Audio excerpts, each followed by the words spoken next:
Bottle చూపిస్తే Barbie ఉంటుంది. ఏంటో అర్థం కాదు. సర్లే కానీ ఈ సంగతి ఏంటంటే ఈరోజు అయితే లులు మార్ట్కి వెళ్ళాం. వెళ్తూనే ఈ బాటిల్సే కనిపించాయి. అదేంటో నాకు తెలియదు, ఎన్ని బాటిల్స్ ఉన్నామంటే ఆ బాటిల్స్ చూస్తేనే మళ్ళీ వాటర్ బాటిల్ కొనాలనిపిస్తుంది. ఎందుకు అంత ఇష్టం వాటర్ బాటిల్స్ అంటే. సర్లే బాటిల్ బాగుంది కదా అని చూపిస్తే నేను బార్బీ యాడ్ పెట్టు అంట.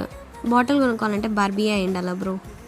ఇంతకీ ఈరోజు షాప్కి ఎందుకు వచ్చామంటే ప్లేట్స్ పోయాయని చెప్పాం కదా, సో ఇంకా ప్లేట్స్ కొనుక్కుందాం అని చెప్పి లులు మార్ట్కి అయితే వచ్చేస్తాం. వచ్చిన పని చూసుకెళ్తే మనం ఎలా మనుషులు అవుతాం. ఇంకా ఊరికే అక్కడ ఉండేటివన్నీ అలా చూస్తూ నవ్వుకుంటూ ఎంజాయ్ చేస్తూ ఉన్నాం. పక్కన ఇంకొన్ని అలా బొమ్మలు ఉంటే అవి చూస్తూ ఉన్నాం. ఆ తర్వాత అయితే ఏ ప్లేట్స్ తీసుకోవాలా అని చెప్పి చాలా డిస్కషన్ పెట్టాం. కొన్ని రోజులు ఉండడానికి ఏ ప్లేట్ అయితే ఏంది బ్రో, ఏదో ఒకటి తీసుకుందాం అని చెప్పి ఈ గ్రీన్ ప్లేట్ అయితే తీసుకున్నాం.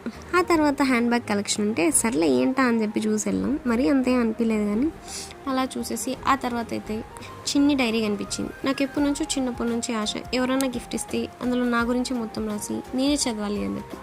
Let's hope for best. ఎవరైనా రాస్తారేమో చూద్దాం.